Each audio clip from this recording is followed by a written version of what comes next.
Welcome to the Practice Podcast, conversations probing the nature of practice. I'm your host, Dave Fearon. Well, as Dave and I resumed our conversation about conversation and about social inaction and practice, we got so far into all that came to his mind and made me want to ask for more that we recorded much longer than even the most devoted listener should have to listen to in one setting. And so I'm splitting the hour into two. And we'll have part one, which is this one that follows, and then part two. The point of the conversation is always to see what new insights Dave can bring to this very enticing question about how is it that we humans can do things in the moment that create us and create results at the same time. A conversation like Dave and I had, practice like podcasting, all of that happens moment to moment. So when I counted up all the moments for this conversation, I thought, there's a lot of good stuff here. So let's split it up and take it from there. So here is the first part of my conversation with my son Dave, who's looking at how the physicist David Bohm's work contributes to our understanding of how we get ourselves working every day. I don't mean going off to earn a paycheck. I mean just working, as in not working. So here we go. This conversation with Dave, my son, reminds me of what the purpose and theme of this entire podcast enterprise is. Enterprise, small e, undertaking conversations probing the nature of practice.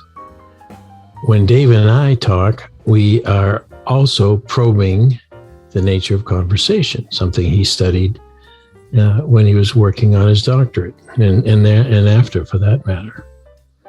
But when you look at conversation and practice, both only occur in the moment, according to the thinking that Dave has brought to bear and continues to bring to bear in this conversation, looking at this time at a physicist named David Bohm, who helped us understand quantum physics, which means, therefore, we are going to be baffled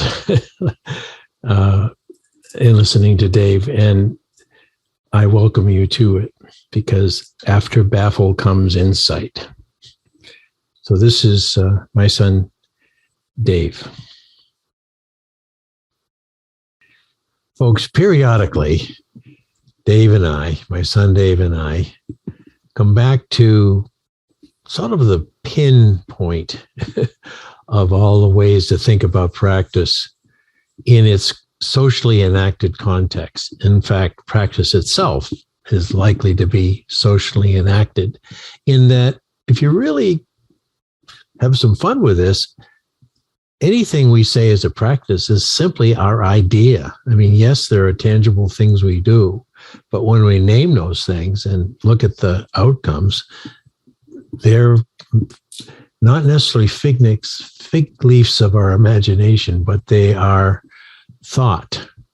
So when Dave and I talk today, we're going to talk more about thought. Last time we talked about several people who gave us some insights into how the brain works in its wondrous ways. So welcome, Dave. And what do you want to talk about today? Well, I know you might want to dedicate the podcast to talking about how you got the hole-in-one today on the golf course. And that little thing. I know the temptation, but it was a very nice moment. Thanks. But we might talk about slightly broader issues, and it's a lot of what I've done in the past 3 podcasts we've done together, past 2, I guess, is especially we talked about different ways of approaching the idea of order and organization, and self-organization. We talked about with Ilya Prigogine, and then we took that into the brain with Harold Edelman in neurobiology. And this time I thought I would take it even a little more, trying to go a little more deeper into those general, almost philosophical concepts, but ones that might expand us even further into a way of approaching social organization on one side, and then on the other side back into the brain perhaps a bit, and another way of looking at consciousness as a dynamic, and then perhaps into quantum physics. Okay. And if there's time, maybe into the possibility that the universe has a built-in technology that does interesting things that we might get into later, because that last topic has to do with something. If you cruise around the YouTube looking for interesting topics on consciousness, you'll see a number of people come up who are philosophers who bring up the old idea of idealism and materialism, especially where it comes to the brain and the mind, that arguing in various ways that what I've been doing the last couple podcasts of getting down to the neurons and neuronal groups and trying to explain mind and consciousness at that level is really just we'll never really make that connection to what philosophers call the hard problem of what is actual consciousness that we experience, or what is the mind, and or is there something that's really just a collective mind to explain social organization? And I think what we've done with the concept of social enaction is to give a couple more, let's call them empirical points. Things plus, you can actually see and count. Yeah, plus a dynamic explanation that can account for certain things. Yeah, exactly. The things that can be observed. And even now, increasingly, the brain can be observed, but still you see representations of flashing lights on a screen for brain activity. And so we've had to kind of go into, well, what might be underlying principles and dynamics behind that that might account for what we see at these different levels. And so, and I think that's where those who are proponents of idealism kind of say, well, you're just working yourself into holes. You'll come up with, you'll see the name Bernardo Kastrup. He does lots and lots of talks on idealism. There's a few others. There's even another kind of genre to these talks who get into the idea that we are in a simulated universe.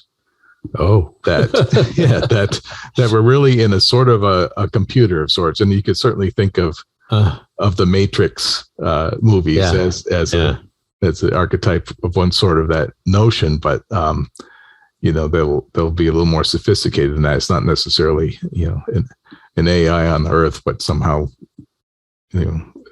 some aliens or who knows what building computer simulations that we're in, and some have made whole theories of everything in the sense of physics have done. A guy named Tom Campbell is one who uses it to explain things like psychic phenomena and such. And then others will have different ways of counting it. The idea is that it's some of these strange, so the more esoteric aspects of consciousness, or things that are harder to explain, seem to be better explained if the universe were some computer simulation than something that was based in physics, even acknowledging that we don't know everything about physics. And it also comes up when you start looking at quantum physics and all the weird things like quantum entanglement, where particles seem to affect each other from two sides of the universe. And so all of that is somehow going to tie into social enaction.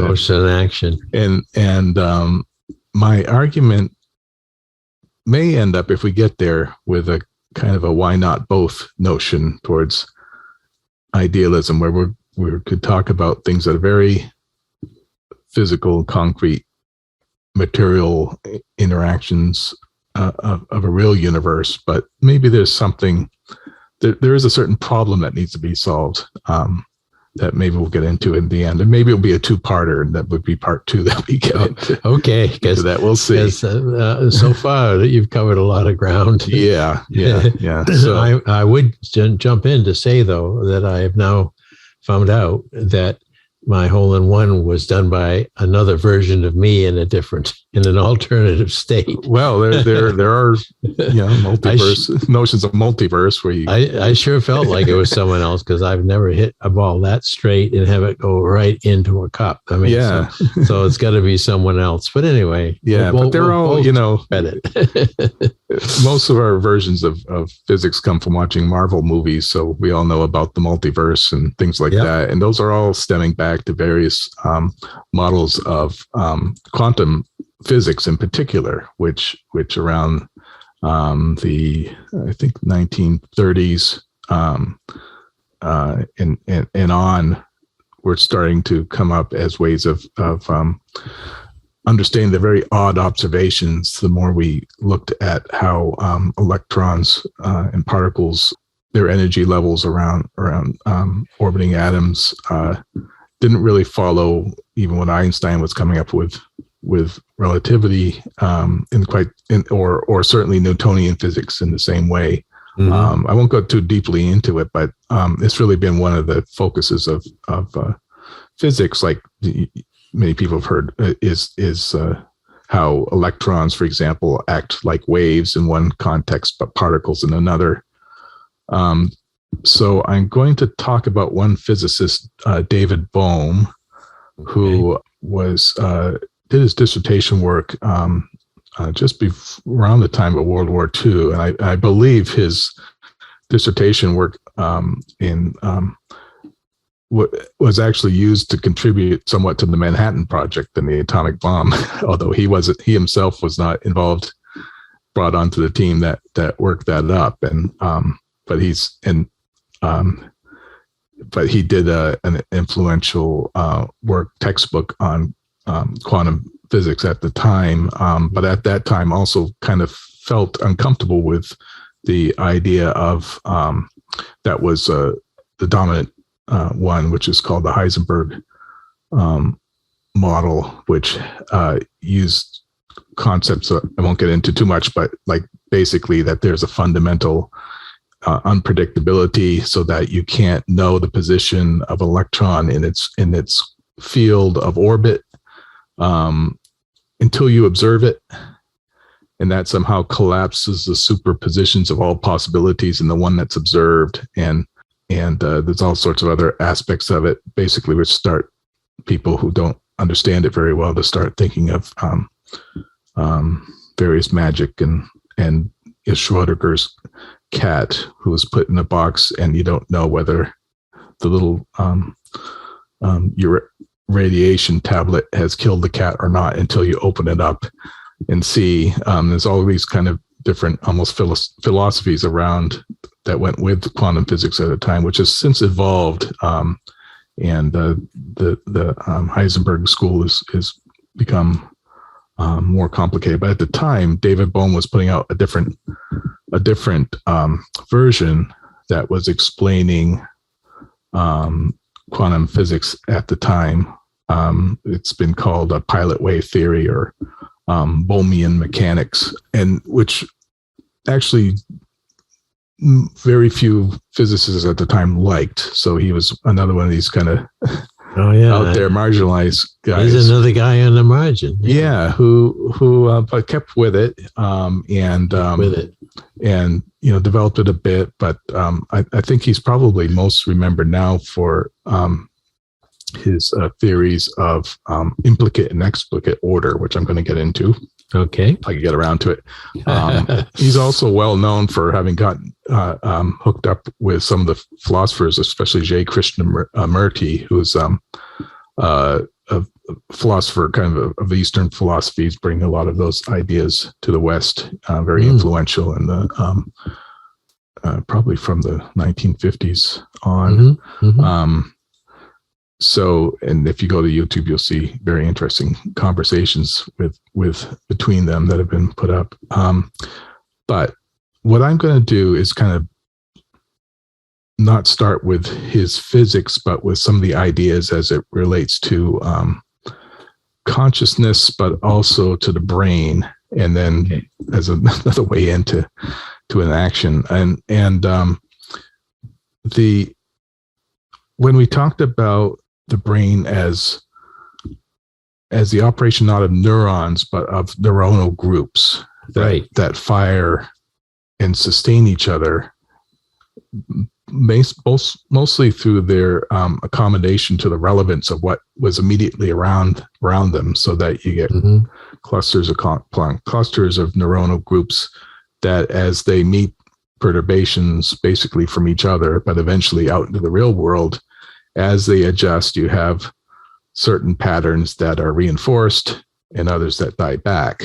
And so that in general, the brain is made up of a quarter quadrillion connections that are largely groups of self-organizing systems, self-referencing, but able to operate towards the world, and also become, in a sense, observers to each other as they coordinate together into the whole, one part of which would be what we might experience at the moment, both of the sensory world, and then of the social world.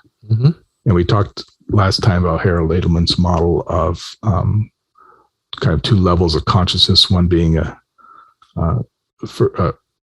first order consciousness, which is what we might share with other animals, where we have this connection of sensory, motor plus value, which could be, basically the emotions, giving a relevance at any moment that emerges, in a sense, comes together as a certain whole that we actually experience. And then the next level, using the parts of the brain that evolved for language, brings forth this second order, which becomes an observer of the first order, but also one that's using language to experience what we call our conscious self, the discursive self, the I and the me, who we can talk about, but also only on the basis of our relationships to the social world, the one that came up with language, that sustains who we are through language, and then beyond that to other levels of social organization. So what we want to get at is a little bit more what these little moments of consciousness are, and because we often think of them as like an unbroken experience, like there's a movie screen, we're watching the world go by, and then there must be someone watching the screen, which is an okay metaphor in a way. But if you think about how does it actually come together, what David Bohm used the concept of implicate order and explicate order. The explicate, I'm going to trip over that word every time. Explicate order is would be this realization of the moment of experienced consciousness. The feeling one would have, you stub your toe, you'll feel it as you're experiencing it. That's what comes forth. But underneath, what we've been talking about, especially last time with the brain, is lots and lots of other things going on, which are not just levels of organization that we aren't aware of, but ones that are kind of in a sense enfolded into what emerges moment by moment as this experienced organization. And the metaphor that David Bohm uses, oddly enough, coming from quantum physics, is almost like a movie screen where the sequences of moments pop up, and you're adjusting to one and then the next and then the next, which isn't so. It's as though you're watching the world go by as an unbroken whole, but it's much more almost a flickering of putting all the pieces together one after the other and then experiencing them as coherent, and then having to test that coherence in that next moment by what happens next. Yeah. Boy, I got to interrupt you because I think I'm actually understanding. Oh, good. I think. I mean, we'll test that. The explicit is what we call happening. It's awareness of happening, and then the implicit aspect. Well, the movie screen analogy is that we are seeing the world come by, but we've had sort of a stop action because we've just had a moment where our emotions and other feelings kicked in. And so in an instantaneous moment, we're concentrating on the scene and we're making some sense of it. And I suspect that's where language kicks in, because we can actually name, what we're experiencing to some degree. All of that happening in less than an instant. Yeah, it becomes the now, the experience now. And yeah, that's exactly big right. now. Yeah, with the capacity to use words and then to become sort of that observer of observing of the world. It brings forth that next level of explicit order that we described as the observable side of that becomes what we've been calling social inaction, because it has to have, you can see it happen as people engage in talk and interaction. Yes. They are making themselves understood to each other. They have to adjust to any troubles in the performance of that order. But then they also have to point to a broader world, a world with a history, a world in which there's been lots of the past memory, but also real things like writing and architecture of buildings and cultural traditions, all being in a way there, but not really there. Through all these, everyone interacting, they're kind of enfolded into a potential for coming out in these moments. And yet it's only these moments that count. Yes. Underscore. Yeah. Another way that David Bohm came at this notion was he eventually had some conversations, a bit of work with a neuropsychologist, Carl Pribram. I think he was a neurobiologist who did a lot of early physical studies of the brain, but they both eventually came up with a notion of a holographic brain, that there's the metaphor, and they probably took it not really having as much information as we do now about how the brain is structured. They probably made it more than a metaphor, but I think we can first say that the notion of a holograph is the idea that with the hologram works by if you shoot a laser at an object like an apple and do it coherently and have it bathe the whole apple itself, and then as it bounces back, it's captured onto a particular glass or material that allows it to be etched in.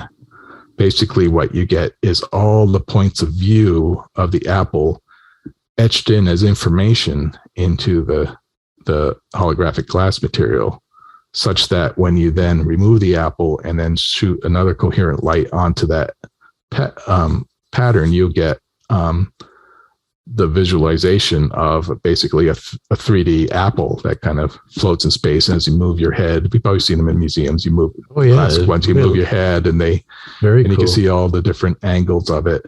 And you can sort of think of the brain and memory working like that. And I think we could now more precisely think of it in terms of Harold Edelman's model of neuronal groups, because it's not so much that there's a kind of an abstracted holographic notion, but there's all these multimodal parts, basically lots of points of view bouncing off whatever we encounter in the world, and then getting kind of etched in to information. but it's information that, you'll never find the little cluster of neurons that correspond to an apple. Rather, you get this rather abstract kind of fractal neuronal groups that are kind of just dealing with their own relevance and at the moment, but put together with the right kind of external stimulation coming from some relevant events, that all those parts that have to do with the apple come up, including all the different sensory aspects, all the ways we might interact with it, grabbing it, smelling it, tasting it, but constrained towards what's relevant for the moment. If the apple didn't instantly appear to have any particular relevance, it's just in the background or even in the foreground. That's one thing. But then the apple that's placed on the head of William Tell's son in the famous, I think, myth, that apple takes on a tremendous amount of significance in that moment for the archer, for William Tell, and for the son. So it's very big apple moment. Yeah. And so I think we can think about the complexity of all these neuronal connections as being something where it all does almost seem like idealism, because you're never really going to be able to dig in and see what all these connections will be to explain how we know and experience the apple. But literally, they're all those connections are unique for each person's brain, but they all have the capacity or potential to kind of come together, but always in these moments. So we're back to that. What are the conditions of the explicate moment that might matter for what was enfolded in the past into this kind of ordering, which is more like a potential, like an ongoing potential of what we might do in our interactions with the world. So it kind of gives us a model of learning. Yes. And I know that we've talked about, we like to come back to the notion of practice. What is practice? So the conjecture here is that as we develop something that could be a practice, it is at first involves lots of this explicate work and interactions, and especially social interactions, which then become more increasingly enfolded into these more implicate potentials, which can stay in the background, and we can actually do a lot of the work without having to really dig too deep into that ordering, because things kind of reduce down to their more efficient forms, especially something like a course of action. So your golf swing, you more or less did the same golf swing, but there's always enough variation that it was just this one time in 79 years that it happened to take the ball into the hole. It was incredible, and I'll thank David Bohm for that. Right. But I get it because in that moment, as you're fixing your eye on this ball and you look up once and see the pin, some yards ahead, and you get the feeling it cancels everything out, the noise of the other players on the other fairway, everything.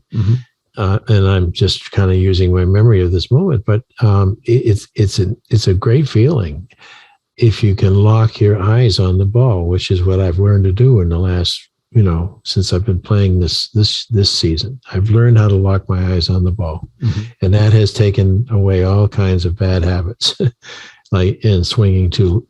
So then it's an incredible instant, and that's all it is. As you feel that club coming down toward that ball on that tee, you're totally committed to that action. I mean, yeah, you can pull the club back, but rarely do you do it. You just go with it, and then it click, and then up in the air it goes, and you read it, and you anticipate, maybe explicate where it's coming down, and had it come down like it usually does for me, short of the green or on the wrong side, I would instantly start thinking, wow, what am I going to do differently the next time? So Right. it is a very interesting kind of moment. But when it did go in the cup, I didn't believe it. I where it is, I can't see it on the green. It must be behind that hill. So when I got up to that little hill, I looked and it was not there. So I tiptoed over to the pin, and then I learned something, that I had done it right. Could I have to wait another 79 years before I could do it twice? Most likely. Yeah. Now the Heisenberg model of quantum physics would say that that ball may or may not have been in the hole until you observed it. What? He's a quack. It's true though. In one way, in the idealism aspect of it, the fantasy of it, I could have gotten up there and it wouldn't have been in there, and then I'd look up and it would be way over in the back of the green. Right. Reality would hit. Yeah, the multiverse. Well, it's a good example without getting too deeply into the golf stories, which could be saved for the long winter evenings. Exactly. It does give you a real sense of how each swing is certainly unique. Mm-hmm. All the conditions are certainly unique, and but they do come from practice and what part of what you've made routine, and then really it's after it's done that you can then reflect on what happened. So I think we've kind of gone over the just a few of the aspects of where David Bohm's coming in with an idea that might apply to consciousness. It applies, and I think the more I read some of his books, such as I think I should have the title in front of me, Implicate Order and Wholeness. He kind of uses it as a way of posing that there may be more of that the world, and perhaps